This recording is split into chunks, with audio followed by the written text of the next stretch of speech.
whole heap of nutrients, anti-inflammatory and antioxidants. Give your temple a chance, cause health is wealth. Vital is vital. You gotta take care. Gotta take care of yourself. That's a fact. No question about it. If you haven't known that before, you are about to find out some of the reasons why you gotta stay as healthy as possible. It's another edition of Health Link, and we have in the studios with me our host, Miss Siobhan. Good afternoon. Good afternoon. And how are you? How has been your health so far? Have you been taking those walks, going to the gym, drinking lots of water? I've been trying. I actually started since the last show we did with the nutritional surveillance officer.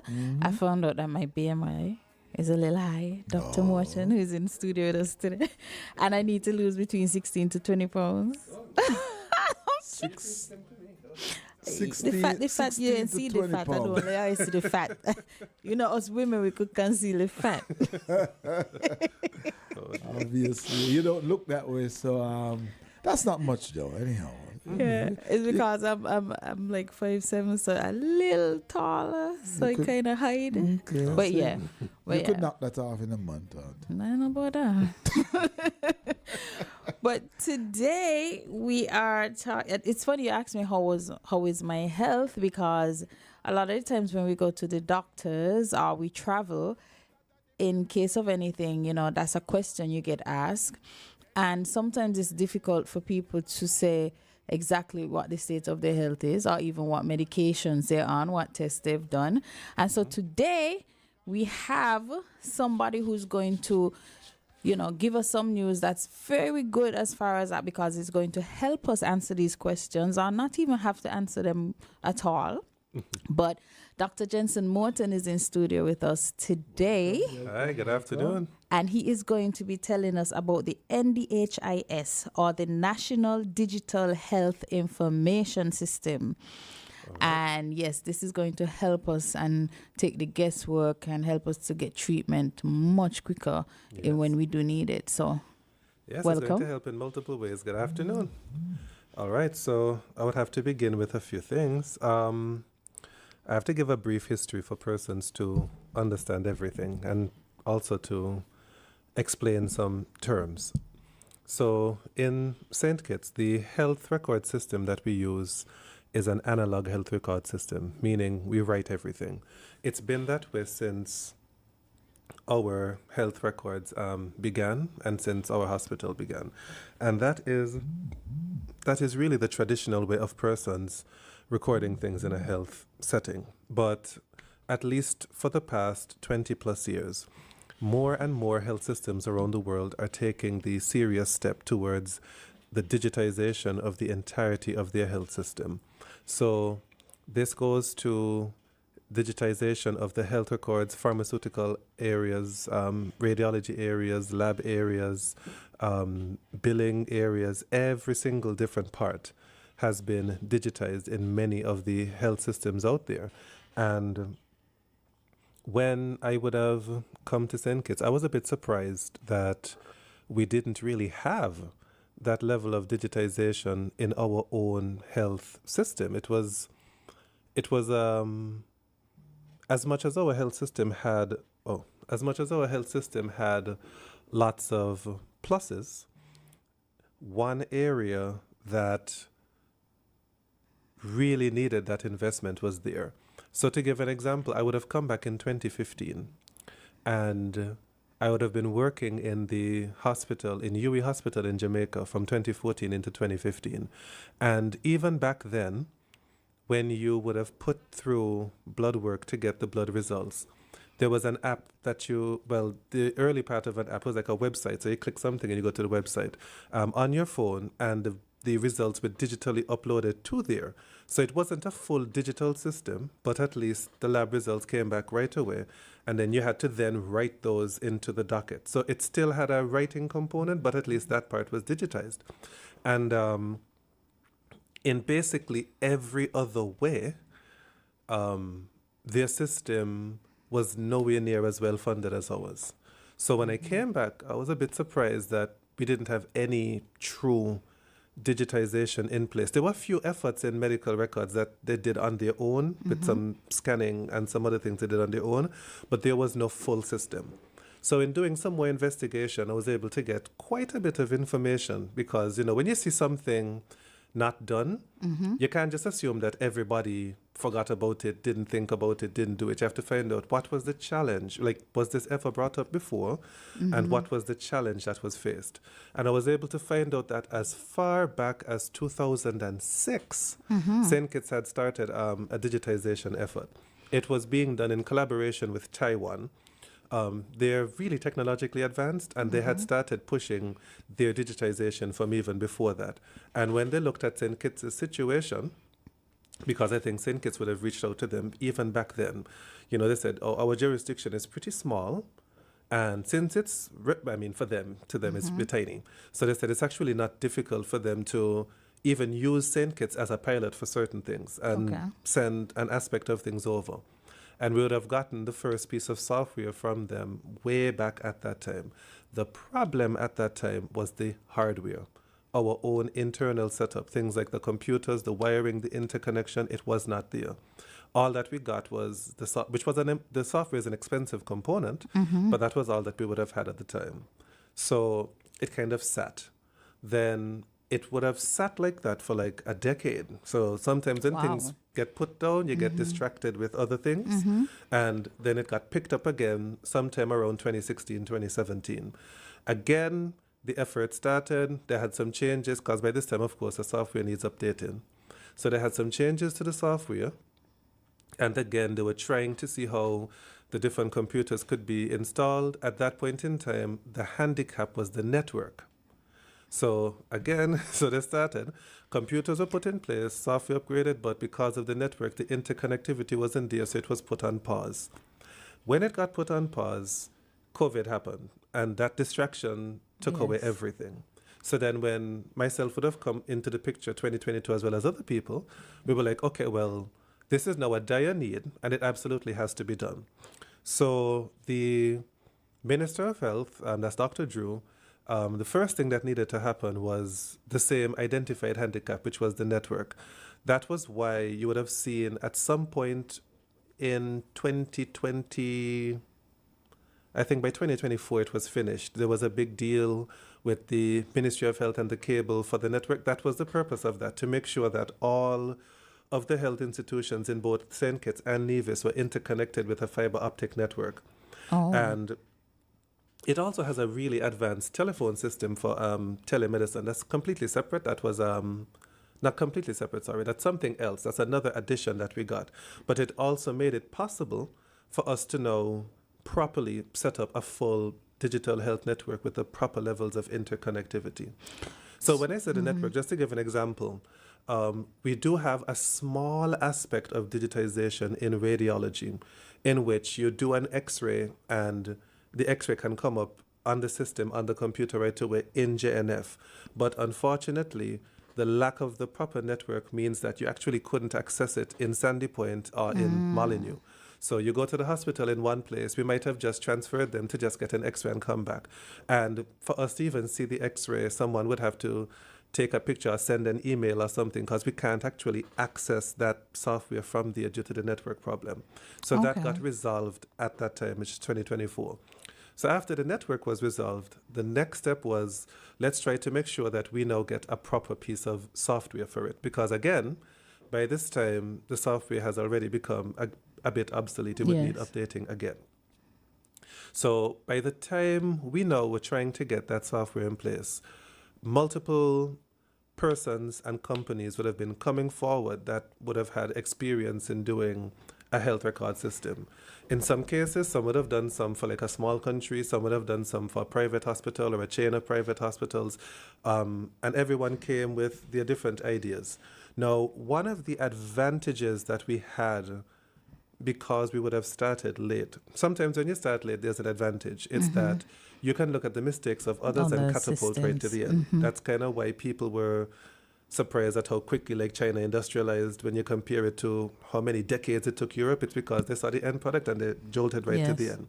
So we used that to our advantage, and we started investigating all of the other islands that would have done a digitization push, because by this time nearly everybody else had done digitization.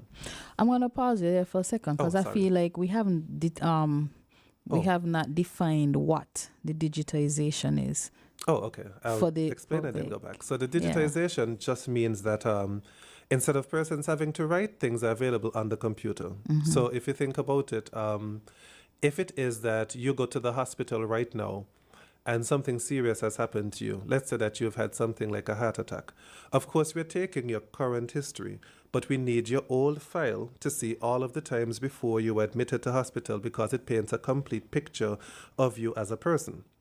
Because the files are written, we actually have to ask the clerk to go into the records to pull up the physical health record of you for us to get it, and that can take a bit of time. And in most situations, every second kind of counts. Of course, you have the rare instance in which a file might not be able to be located.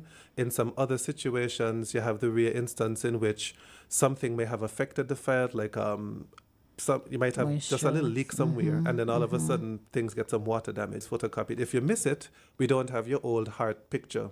So you're now coming, and we don't know if these abnormalities are new or if these abnormalities were seen in an old EKG. It helps us to know if it's like an old versus a new heart attack or something. What like about that. in the case, like, for instance, St. Kitts is small, so most likely your files will be at JNF. But for instance, back in the day, in my case, I was born in Paxton. Me too.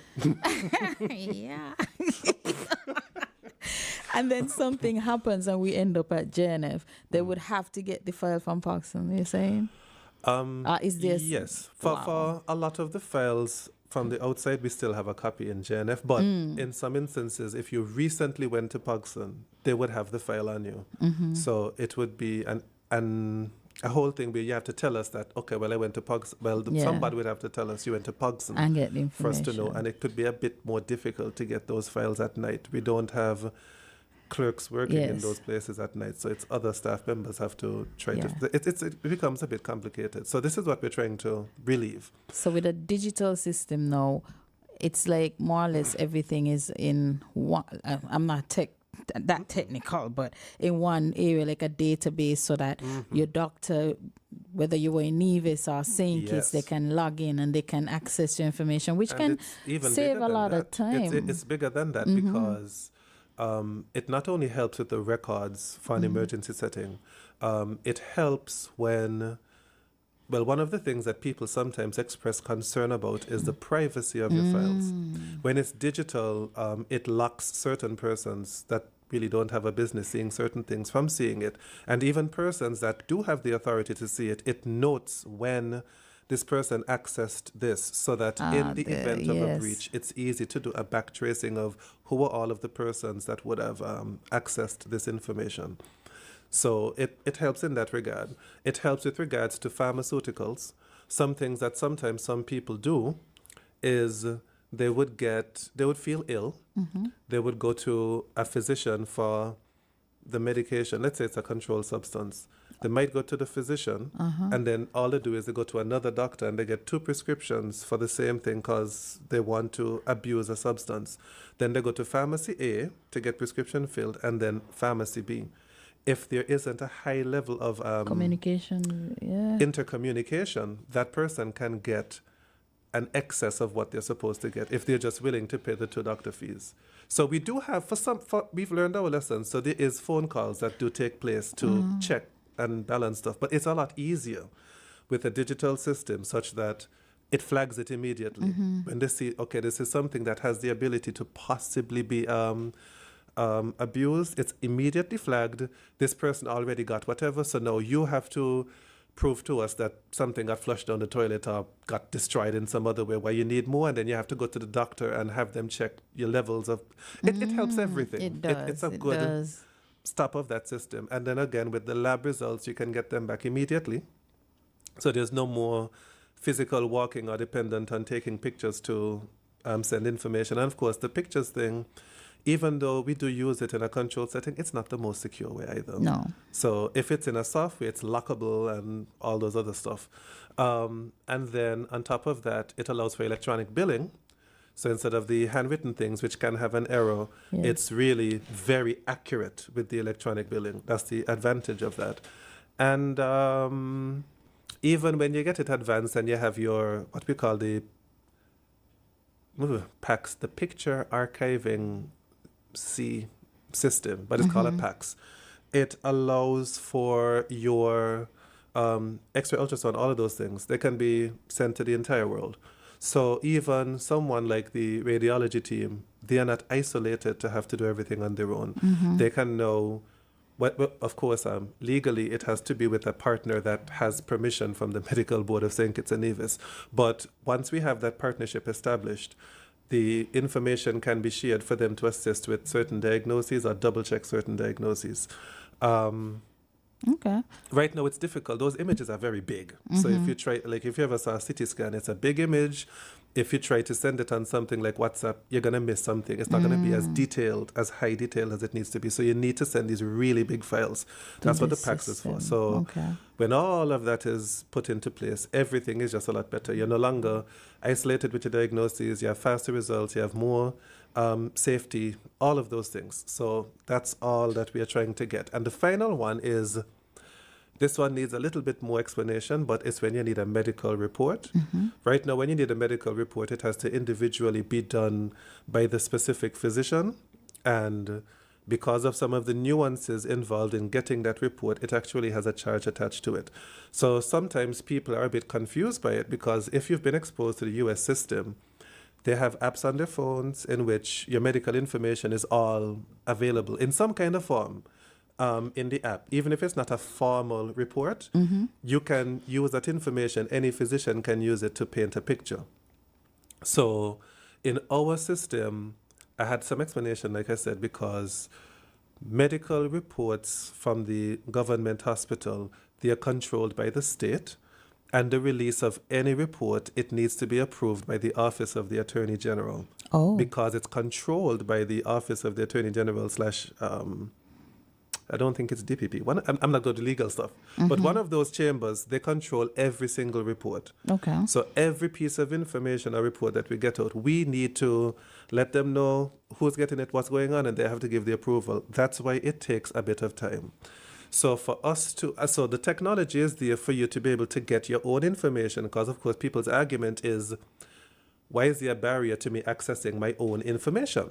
But in our system, it's kind of old school, and it's like medical information should be physician to physician, and you're just like a conduit, even though it's about you. That's our view.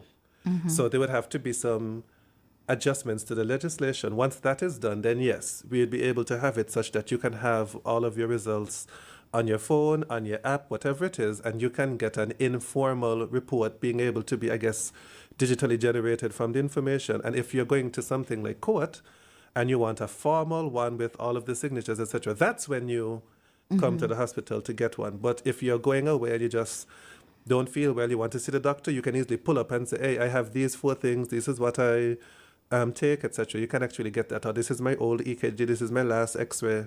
So it's easier. So with our system, to go back, we did some looking out for some vending, and some of the other islands had some problems. There were problems with, in some territories, they were being held hostage by the digital health records software provider, meaning they would sign up for a system, and these systems are expensive in general. They cost sometimes millions. So it's never a small deal. It's always an expensive deal.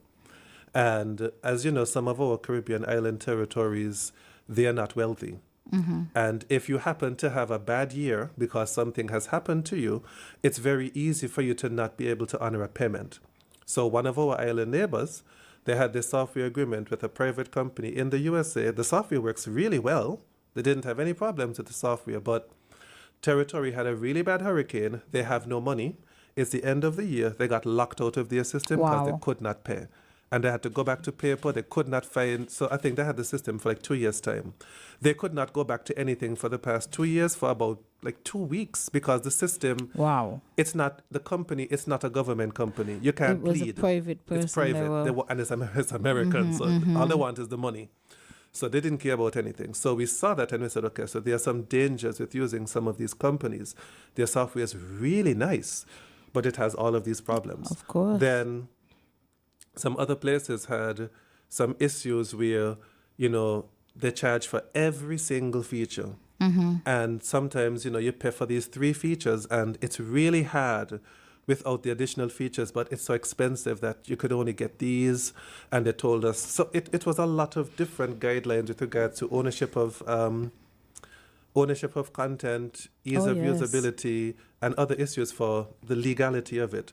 So the good news is that all of that was well documented by the Pan American Health Organization, or PAHO, because all these islands already reached out to PAHO to tell them of their horrors.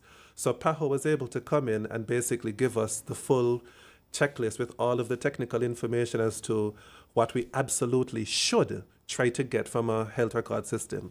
And it automatically eliminated the bulk of the people that were even trying. Because sometimes when they use technical language, myself and other non-technical people, you might be able to fool some of us. We would have to do a lot of research to be on the ball. And these people are accustomed to fooling countries. So they helped us. And then apart from that, we got the biggest surprise in that a local, I should call it a company, but agency, company, corporation group is the Robotics Association. To our surprise, they actually had a sub-team that had gone to Singapore for some kind of conference. And Singapore has a really, really nice digital health system. It's a small island, well interconnected, all kinds of stuff. They were inspired by it, and they actually, as a pet project, had already worked on a whole system with all kinds of nuts and bolts and checks and balances. And when we were there looking at all of these big ones outside, eventually they contacted us and they said, they did something and they would like to display it. To our surprise, what they had done privately was better than nearly everything we saw outside. So the homegrown Right home. was so the better one. We had our of course, you'd have some concerns about certain things. So we lobbied those concerns to experts from the Pan American Health Organization, experts from the National Telecommunications Registry Commission, etc., etc. Everyone checked it, and it had It really had everything. It really exceeded some of the regulations that PAHO had. Everybody was saying, if we go with this, at least we could set a precedent for the rest of the region to see what's possible. Yes. And that you don't have to be exploited by these things, that it's doable, that these young, when I say young people, it makes me sound old, but that these young people, that it's not just tinkering that they're doing revolutionary things. So, and that's an issue even with technology and even with the advancement of AI and, owning our own tech as well, because as you said, we can be taken advantage of by a lot of these companies. And even I know England has a lot of rules, because you might see something as simple as they're managing your system for you, but then because today you got diagnosed with a heart issue and then you're seeing heart medication and supplies being advertised, because they do sell a lot of information and that sort of stuff. So having it homegrown, that this the issue of security and protecting people's information is even better. So there were a few other kinks, of course, to work out behind the scenes, but in April of this year, that's when everything would have been resolved after the 2 years of discussion, negotiations, reworking, all of the stuff that needed to happen to make sure that everything was proper. And they were officially signed on as the persons in April 2026. And from there, went straight to work. The software was finished, so that was a plus. We went straight to work and we started the training of the relevant staff members that would use it. Ross University graciously, agreed to allow us to use their computer. They have a really nice computer lab, by the way, but they allowed us to use their computer lab because it's just so large and it's proper. And they said they understand the national importance of it, and of course, if their staff or students end up in the hospital, they're going to use it too. So it doesn't make any sense to not assist. So we're very grateful for that. We've been sending our staff bit by bit to get that training. In the interim, we've been doing what we need to do to do the process of converting our own classroom into our in-house computer training lab, which we will need in the future. Well, should I say future? We need it. So it's being done right now. We have been getting all of the necessary devices with all of the necessary specifications, the different laptops, the different tablets, and what else? It's like 3 sets of stuff, they said. But we are gathering them bit by bit. And we would have done a soft launch last week, soft. We didn't have any press or cameras because, of course, as we are training different staff members from different departments, the good news is that since it was made in-house, as they use it and they identify an issue, it is fixed in-house. So they just highlight it and they said, okay, because it's never something that's fixed. It's always something that's ever evolving. Yeah.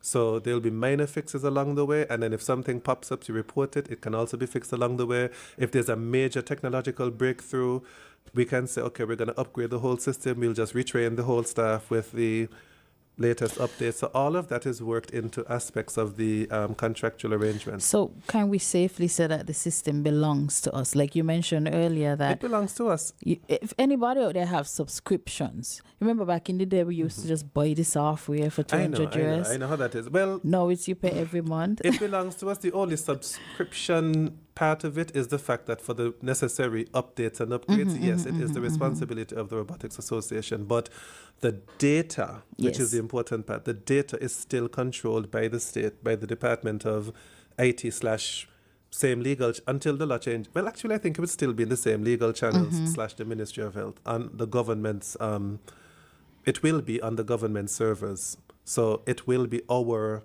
which is very information. Important. That's very important. So yeah, it's very important for multiple obvious reasons. The next question I have, is also with the system, we talk about it benefiting us as far as our records and for the doctors and so forth. But what about public health?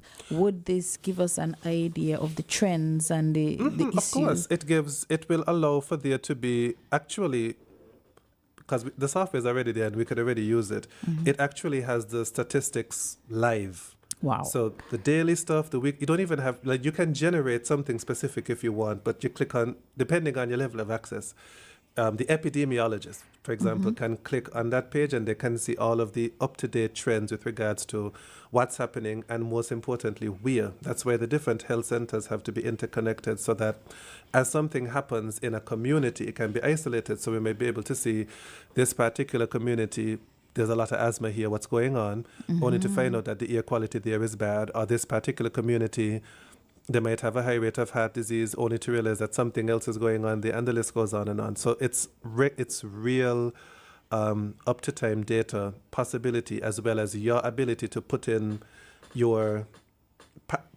parameters, and you can get information generated as well.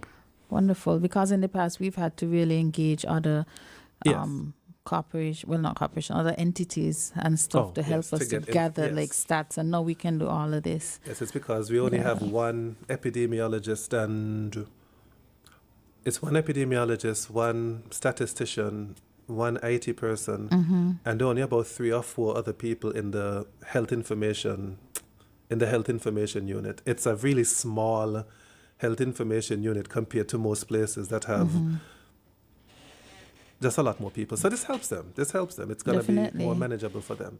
And the important things, again, is that there are versions for every citizen. When it's time for every citizen to download onto their phone, so we want to let the general public get some of that additional information from the the spokespersons are going to be the Robotics Association themselves. We want to let the general public know from a public reveal of the system on Thursday, aiming for 2:30 p.m. So might as well say Thursday, 2:30 p.m. We want to do a live reveal of that same system for everyone to see the interface, see what we are working on. We'll roll it out in the hospital setting bit by bit during the course of the remainder of the year, as well as in the health center setting, such that eventually it's in a version for all citizens to be able to access. And we should also note that there's a role that can be played with private labs and private pharmacies also having access to the system, but that's not within the first 18 months of the rollout. That's going to be something that's done later down. But there's a plan for the integration of everything. So it's a pretty all-encompassing project. And on Thursday, the general public will get to see for themselves everything that I've just been speaking about without the visual assistance. So Wonderful, wonderful. I have so much other questions, but I know that we are winding down. you might get them answered on Thursday. So hey. Yeah, definitely. But this is the right move. It's definitely an advancement.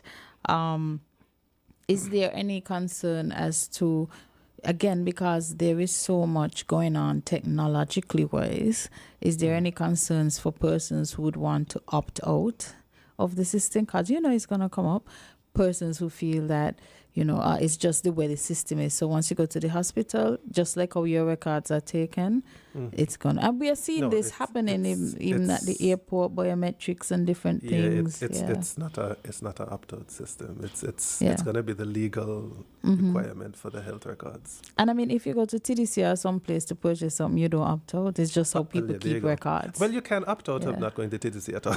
That's the ultimate but in this case, no. It's gonna be a government-mandated system. It's kind of like how you can't opt out of getting a birth certificate. Yeah. So it's something solid. And like this that. again is why it's so important. We're also digitizing that, but that's a separate project. Yeah, it needs to be. I mean, I'm gonna miss the fancy rating, when you go down and you get rating, it's that they're trained especially for that. Like I don't know. But no, all of that is also being digitized in a separate project with the civil registry. But that's for another time. Another time, yes. So a lot is really happening. Technology again is advancing so quickly, and not because we're a small nation, we're keeping up. We're trying to ensure that our people are not left behind and that we can offer the best services as possible. I know we're over the time. We didn't have any calls today. Just reminding the public again, you can call and ask questions. We are open to it. We'd love to hear your opinions as well. And again, I just want to thank you so much for coming through. And on Thursday, as Dr. Morton said, we're going to be doing a demonstration of the system. And so persons can tune in and be able to see. You said it was live. It's going to be streamed live, or we're going to have the press there live and then we're going to upload it on the different platforms? Dr. Moore, are we going to try to have it live if possible? Or are we going to? I will see. It depends on what we can arrange. I hope we can have it in that manner. It would be the most technologically sound thing to do. Yes. So it would be good if that could happen. Yes. So, and we're going to have members from the St. Kitts Robotics Association. As well as they're the doing Ministry the of demonstration. Mm-hmm. Wonderful, wonderful. This is a lot of information. It's amazing. It's about time. We welcome it. And again, thank you so much. Dr. Morton is always so readily available to share information, and he is such a wealth of knowledge. And he was formerly the director of health institutions. And now, could you give them your new post? Director of Health Projects and Strategic Initiatives. Could you give me an idea what this is?